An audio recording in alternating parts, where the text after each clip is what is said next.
There's more milk out there. How to Stop Mourning What's Lost and Start Living for What's Next by David Russo. Most people don't realize they're grieving the same moment for years.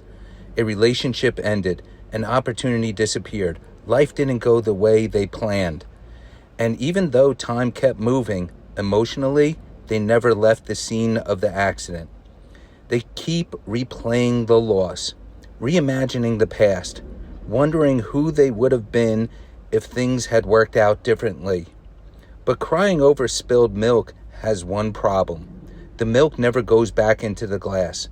And while you're staring at what's gone, life keeps offering new opportunities, new people, new purpose, and new beginnings. There's more milk out there. Introduction. The floor is wet. Now what? At some point, life humbles everybody. No matter how intelligent, prepared, talented, or careful you are, something eventually slips through your hands. A relationship ends. A dream collapses. A business fails. A person leaves. A version of yourself disappears. And in those moments, it can feel like the entire future shattered along with the thing you lost. Most people don't know what to do after the spill, so they stare at it. They replay the mistake 1,000 times, hoping analysis will somehow reverse reality. They search for hidden meaning inside every painful detail. They obsess over what they could have said differently, done differently, or become differently. Eventually, grief stops being an emotion and becomes a lifestyle. But life does not stop because your heart broke. The world keeps moving. The sun still rises. Opportunities still exist. New people still enter the world every day. Healing remains possible, even when it feels distant. The danger is not pain itself. Pain is human. The danger is building your identity around the worst thing ever happened to you. Some people become emotionally loyal to their suffering because it feels safer than uncertainty. At least pain is familiar.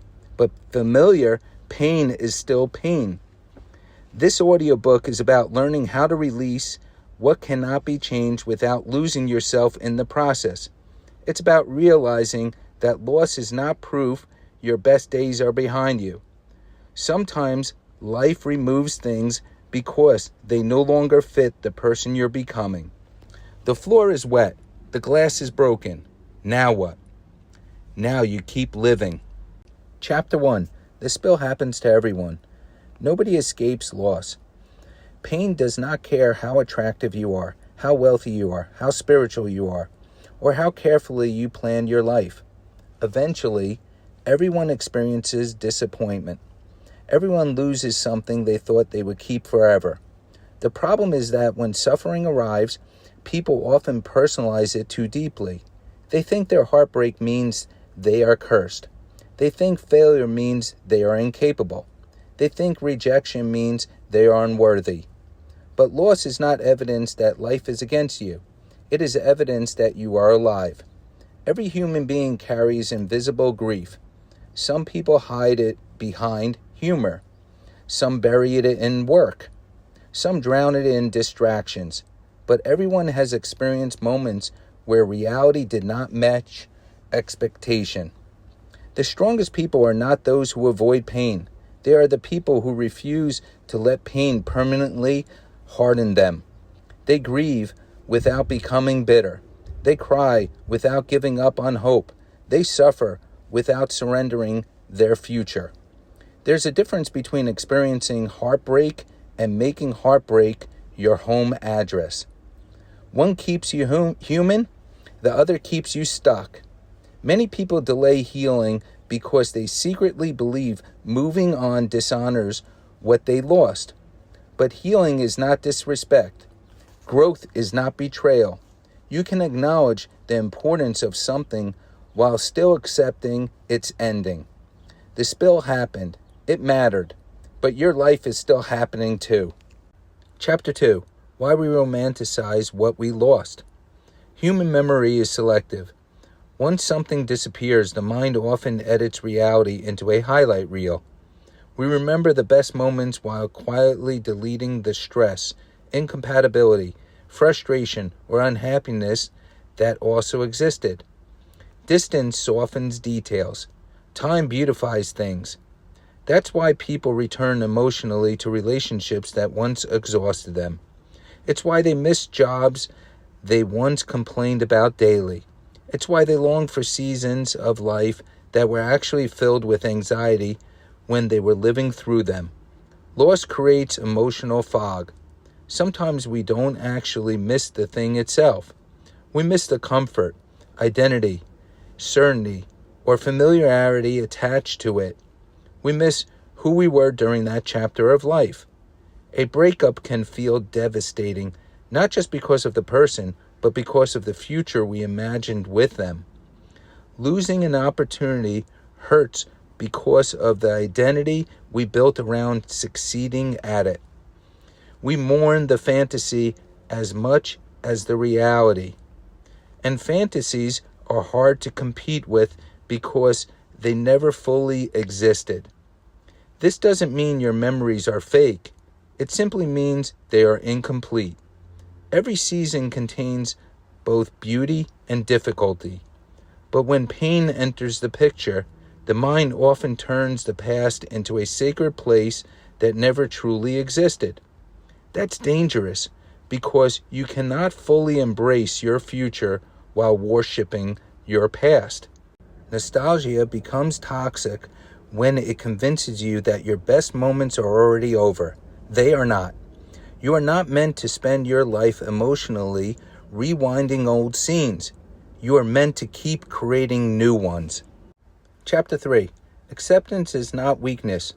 Many people confuse acceptance with surrender.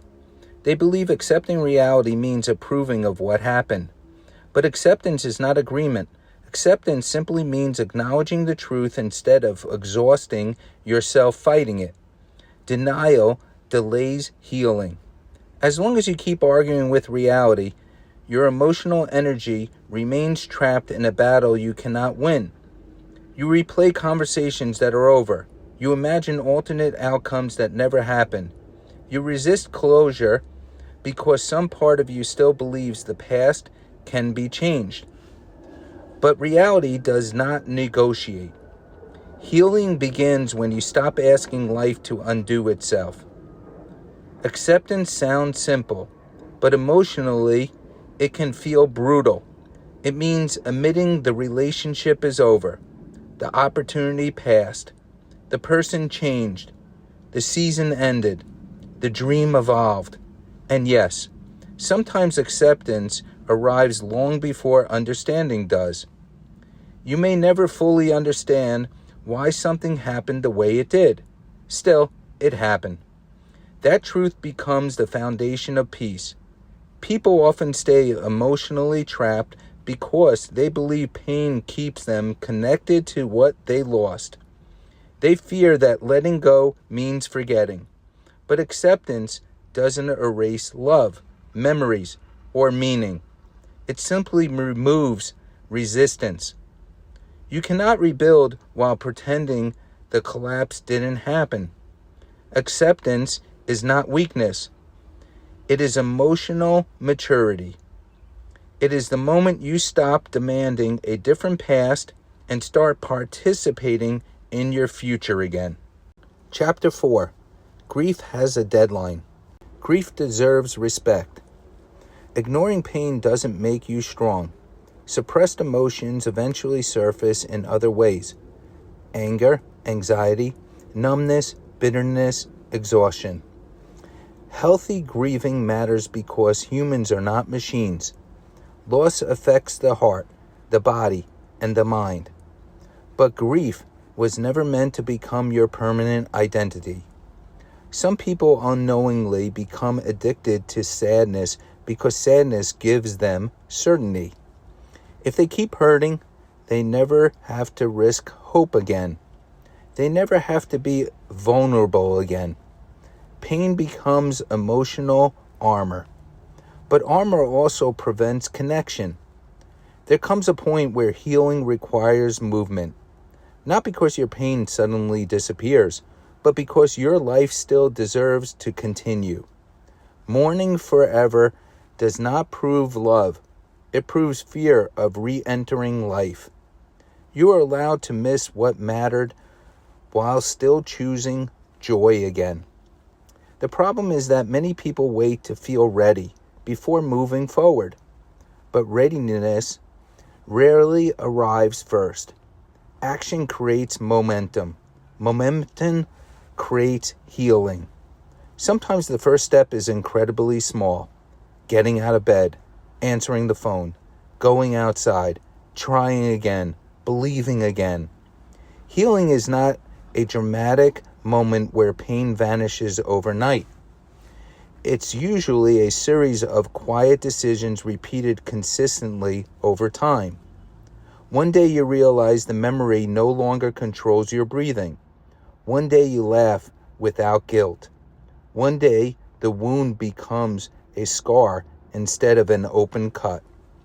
That day comes faster when you stop treating grief like a lifelong contract. Chapter 5. Stop searching for someone to blame. Blame feels comforting because it protects the ego. If everything is someone else's fault, then we never have to confront our own decisions, patterns, or responsibilities. Blame gives temporary emotional relief because it creates a villain. It simplifies complicated pain into a single target, but blame is emotional handcuffs. The more energy you spend obsessing over who hurt you, betrayed you, abandoned you, or failed you, the longer your future remains emotionally attached to them. Resentment keeps people spiritually connected long after they physically leave. Freedom requires release. That doesn't mean people shouldn't be held accountable. It doesn't mean pretending harmful behavior was acceptable. It means recognizing that your healing cannot depend on someone else's apologizing correctly, understanding your pain, or becoming a different person. Some closures never arrive. And still, your life must continue. Responsibility is different from blame.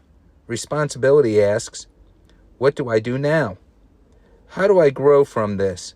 What patterns do I need to change? How do I protect my peace moving forward? Those questions create power. Victimhood may explain your pain, but it cannot build your future. Eventually, every healed person reaches a moment where they stop asking, why did this happen to me? And start asking, who do I want to become after this? That shift changes everything. Because the moment responsibility replaces resentment, your future becomes yours again. Chapter 6. Scarcity is a lie. Pain creates tunnel vision. When something important ends, it often feels like nothing equally meaningful could ever appear again. People convince themselves they missed their only chance at love, success, happiness, or purpose. But that belief is usually emotional scarcity, not reality. Life is abundant. There are billions of people in the world, millions of opportunities, endless possibilities for reinvention, connection, creativity, and joy. The human experience constantly renews itself. New relationships form every day. New dreams emerge every day. New beginnings happen every single morning. The problem is that heartbreak shrinks perspective. A closed door becomes the only door. A failed relationship becomes my only soulmate. A missed opportunity becomes my only shot. That's rarely true. Sometimes the greatest limitation isn't reality. It's imagination wounded by disappointment. Pain convinces people the future cannot compete with the past, even though the future hasn't fully introduced itself yet. The spill feels enormous because it's fresh, but the store was never empty. There is more love available, more wisdom available, more growth available, more purpose available. Scarcity thinking keeps people emotionally starving in rooms filled with possibility. You are not doomed because one chapter ended badly. Life keeps replenishing itself, whether you believe it or not. Chapter 7. Reinventing yourself after loss. Loss changes identity. Sometimes what hurts most is not just losing the thing itself, but losing the version of yourself attached to it. A breakup changes how you see love. A failure changes how you see competence. A major life shift can make you feel like a stranger to yourself. But reinvention is often born from collapse. The old version of you may not have been capable of carrying the future you're meant for. Growth frequently requires destruction first. Comfort zones rarely produce transformation. That's why painful seasons often introduce hidden strength. People discover resilience they never knew existed. They develop wisdom they could not have learned through comfort alone. They become more compassionate, more disciplined, more self-aware, and more intentional because life forced them to evolve. Reinvention is uncomfortable because identity death feels personal. You outgrow habits, beliefs, relationships, and mindsets that once defined you. The familiar disappears before the newly fully arrives. That in-between season can feel lonely, but you are not failing because you are changing. The caterpillar probably thinks the cocoon is a disaster before it becomes transformation. You are not starting over from scratch. You are starting over with experience. That matters. Every loss carries lessons, even when the lesson arrives wrapped in pain. And sometimes the life you're mourning needed to end so the life you're becoming could finally begin. Chapter 8. The courage to hope again. Hope becomes terrifying after disappointment. When life hurts you deeply, emotional self-protection starts to feel wise. Many people stop expecting good things because expectations feel dangerous. They tell themselves they're being realistic. But often, they are simply afraid. Afraid to trust again, afraid to love again, afraid to dream again, afraid to lose again. So they emotionally shut down. But numbness is not peace. Avoiding vulnerability may reduce pain temporarily, but it also blocks joy, intimacy, excitement, and connection. You cannot selectively numb emotions. When you close the door to heartbreak, you often close the door to happiness too. Hope requires courage because hope risks disappointment. Yet every meaningful part of life requires emotional risk. Love requires risk. Growth requires risk. New beginnings require risk. Nobody builds a fulfilling life while remaining emotionally hidden from the world. Healing is not becoming fearless. Healing is becoming willing again. Willing to trust despite uncertainty. Willing to try despite past failure. Willing to believe despite previous disappointment. That willingness changes your entire future. Because the people who eventually experience joy again are usually not the people who avoided pain completely. They are the people who decided pain would not make them emotionally unavailable to life itself. Your heart may carry scars now, but scarred hearts can still beat fully. Chapter 9. The people who stay stuck. Some people never emotionally leave the moment that hurt them. Years pass, but internally they are still standing at the scene of the accident, still replaying old arguments, still reliving betrayals, still identifying themselves by what went wrong instead of who they've become since. Their future becomes controlled by unfinished emotions from the past. Stuck people often believe they are preserving justice, loyalty, or memory. In reality, they are preserving suffering. They unknowingly build emotional homes inside old pain and then wonder why life feels heavy. The past becomes their entire personality. Every conversation circles back to what happened. Every relationship pays for previous wounds. Every opportunity is filtered through fear. Eventually, life stops expanding because of emotional energy that is permanently invested backward instead of forward. You cannot fully move forward and ahead while constantly revisiting what broke you. This does not mean forgetting your experiences. It means refusing to let them imprison your identity.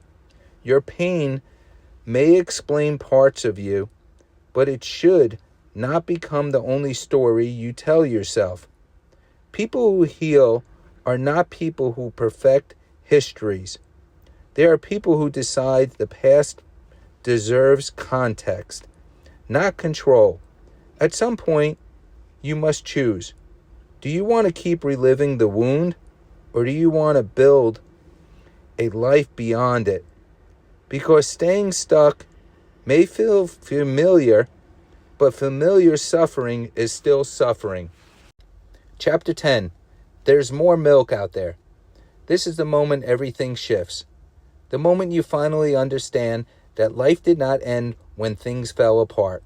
The moment you realize your future still contains possibilities you cannot yet see. The moment you stop treating loss like a life sentence. There's more milk out there. More love than the relationship that ended. More opportunity than the one that failed. More purpose than the dream that collapsed. More peace than the chaos you survived. The world did not run out because one chapter closed. Sometimes losing something creates space for something better aligned with who you are becoming. Not every loss is punishment. Some losses are redirection. The difficult truth is that many blessings arrive disguised as endings. What once felt devastating may later become the exact moment that forced your growth, changed your perspective, or introduced you to a better path. But you cannot see new opportunities while emotionally kneeling beside old spills forever. Life continues offering possibility to people willing to look up again. That is the invitation. To stop worshiping what left. To stop assuming your best days are behind you. To stop believing disappointment has the final word. Because it doesn't. The spill happened, and still, life continues. There's more milk out there. Conclusion. Clean the floor and keep living. The milk spilled. Maybe recently, maybe years ago, maybe in ways nobody else fully understands. And yes, it mattered. Your pain was real. Your disappointment was real. Your grief was real. This audiobook was never about pretending otherwise. Loss changes people. Some wounds leave permanent marks. But scars are proof of healing, not proof that life is over. The danger is spending so much time mourning what leaked away that you miss everything still trying to enter your life. New relationships, new purpose, new peace, new beginnings, new versions of yourself waiting to emerge. Life keeps moving whether you participate or not. The clock keeps ticking. People keep evolving. Doors keep opening. Possibilities keep arriving. And eventually, every person faces the same choice. Stay kneeling beside the spill forever, or stand up and keep living. You cannot carry every broken piece into your future. Some things must be released so new things can arrive. Clean the floor. Pick up another glass. Trust life again. Because no matter what you lost, one truth remains. There's more milk out there.